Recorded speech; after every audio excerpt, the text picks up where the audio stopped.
Ya que hemos visto la parte de introducción, ya vimos que es un PLC, ya vimos el entorno, por qué utilizar códices y qué es códices, vamos a ver entonces cómo declarar o vamos a iniciar ya con la programación viendo las variables y los tipos de datos que acepta el software. Entonces, los tipos de datos que se pueden utilizar en códices ya están definidos por las normas o están estandarizados y cada variable tiene una función específica, ¿no? En este cuadro sinóptico podemos observar los diferentes tipos de datos. Hay más, pero estos son los básicos, que van a ser los datos booleanos, que van a ser aquellos cuyos valores únicamente sean falso o verdadero, o 1 o 0, o todo o nada, que es el que se utiliza en electrónica digital. Los valores enteros, que van a ser todos los valores que no tengan punto decimal, valores enteros sin punto decimal. Vamos a tener los valores reales, que en otros lo podemos conocer también como valores con punto flotante, o van a ser todos los valores racionales, quiere decir que tengan un punto decimal. Posteriormente vamos a tener las cadenas, que van a ser textos o letras como tal, y los temporales, que van a almacenar los datos de tiempo y fechas. Aquí podemos ver en esta parte el asistente de declaración de variables de códices, en donde podemos ver todos los tipos de variables que se pueden aceptar ahí.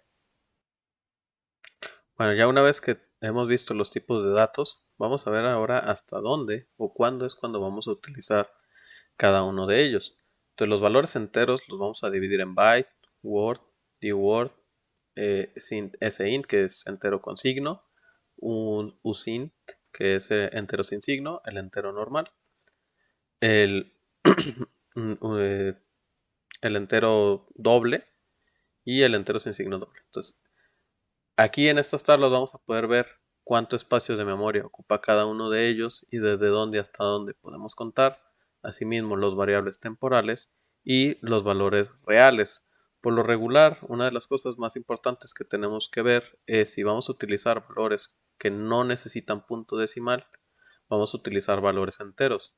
De ahí tenemos que ver si ese valor va a aceptar o no números negativos. Vamos a seleccionar el valor que nosotros tengamos que utilizar. Por ejemplo, si vamos a utilizar un valor entero que en el cual si nos importa el signo que va a ser con signo, vamos a utilizar lsin. Si no queremos que tenga signo, que únicamente sean valores positivos, podemos utilizar el unsigned int.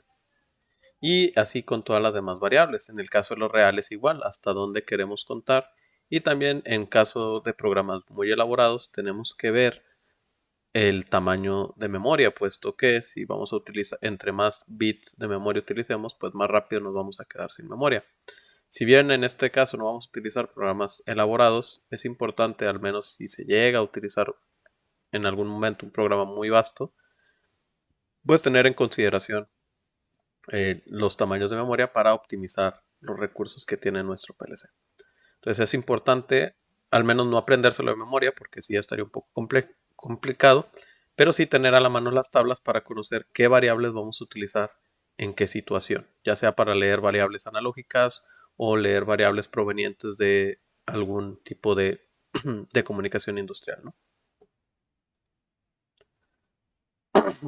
¿Cómo vamos a declarar las variables?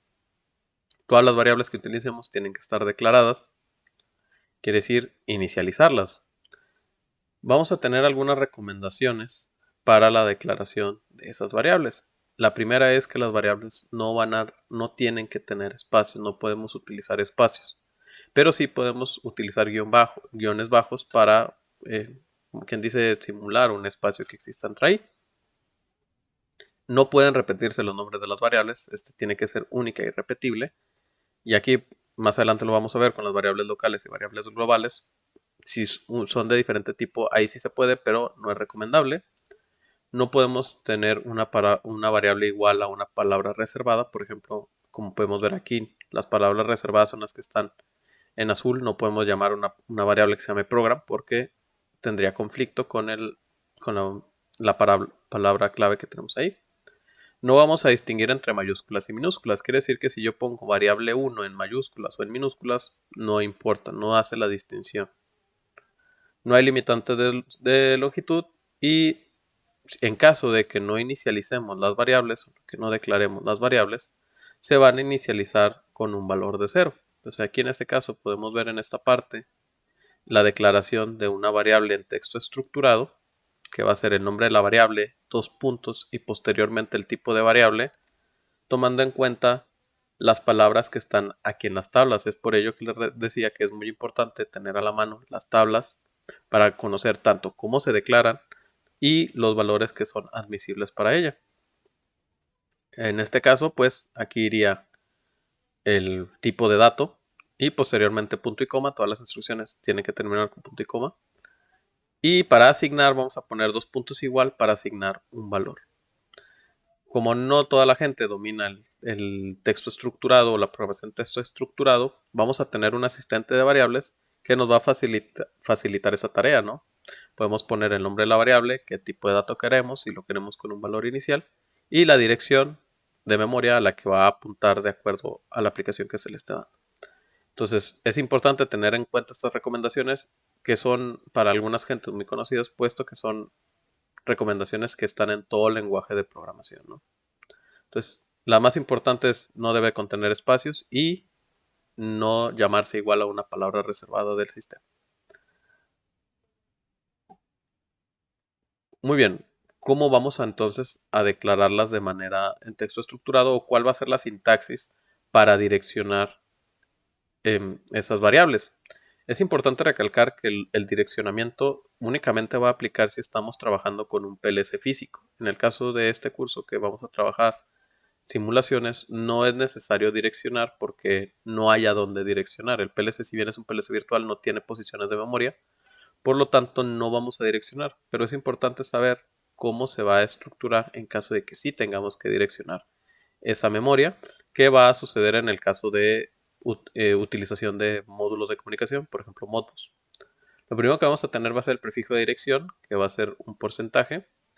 Posteriormente el prefijo de rango, y después el prefijo de tamaño. Aquí en la parte de derecha podemos ver una tabla que nos indica qué prefijo utilizar. Por ejemplo, es muy común en los PLCs en general llamar con I a las entradas y con Q a las salidas físicas del PLC y con la letra M a ubicaciones de memoria o marcas que se van a utilizar como variables únicamente dentro de la programación del software. Entonces, si en este caso vamos a tener los prefijos de tamaño, que va a ser bit. Si no se pone nada, asume el programa que es de tipo bit. Una B para byte, W para Word y D para W. Entonces, en este caso, en el ejemplo que estamos viendo aquí, podemos decir que el direccionamiento de esta variable es la entrada de tipo bit 0.0. Quiere decir que esa posición de memoria es la 0.0. Y aquí abajo podemos ver en texto estructurado que sería una entrada digital. Si queremos una salida digital sería con la letra Q. Y en caso de una entrada analógica, que por lo general las entradas analógicas se leen en variables de tipo Word, sería eWord16, ¿no? Entonces, esta sería una clave para la sintaxis de direcciones que se van a utilizar, bueno, al menos en este curso la vamos a utilizar para la parte de direccionamiento en Modbus para identificar en dónde están almacenadas los valores que van a estar comunicando entre dispositivos. Entonces, recordando, la letra I va a ser entrada, la letra Q salida, la M va a ser para marcas o variables del sistema que no están relacionadas a una salida o entrada física, y los prefijos que nos van a indicar qué tipo de o cuál es el tamaño de ese rango o de ese tipo de memoria. Muy bien, ahora vamos a ver lo que son las variables locales y las variables globales. Habíamos visto en un principio que Codesys está dividido en bloques de programación o unidades de programación que pueden interactuar entre sí.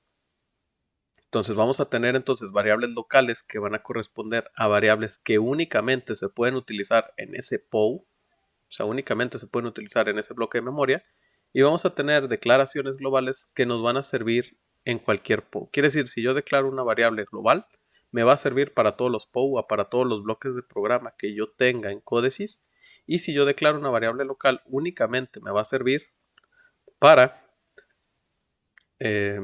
variables que quiero utilizar en ese bloque de memoria en específico. Entonces, ¿cuál va a ser la estructura? Para declarar una variable global, si lo hacemos en texto estructurado, tenemos que colocar var-global y posteriormente todas las variables que queramos que sean globales. Lo podemos hacer de esta forma o nos podemos ayudar del asistente de variables para crear variables globales. La dirección local únicamente va a ser var y la declaración de las variables de tipo local. Entonces, en este caso podemos ver en la imagen que cuando creamos variables globales nos indica con un icono de mundo y también nos dice variable global para identificar que esas variables pueden ser utilizadas en cualquier bloque o estructura de programa que nosotros queramos y las variables locales únicamente en el bloque donde han sido declaradas. Y aquí es importante tomar en cuenta algo. Una variable local puede tener el mismo nombre de una variable global, tomando en cuenta que una va a ser global y otra, quiere decir, se va a utilizar en cualquier bloque de programa y otra únicamente en el bloque en el que ha sido declarado. Esto es importante saberlo, puesto que si pueden llegar a haber confusiones. Yo no recomiendo nombrar las variables del mismo nombre tal cual, sino tener un identificador, aunque Codesys lo hace solo. Es importante tener un codificador que diga que estas van a ser variables locales y las variables globales ponerle un prefijo o ponerle algo que nos permite identificar que es una variable global. Entonces vamos a estar trabajando con ambos tipos de variables ya más adelante. Entonces esta sería la forma en de declarar variables globales, variables locales, los tipos de datos y los tamaños de cada uno de ellos.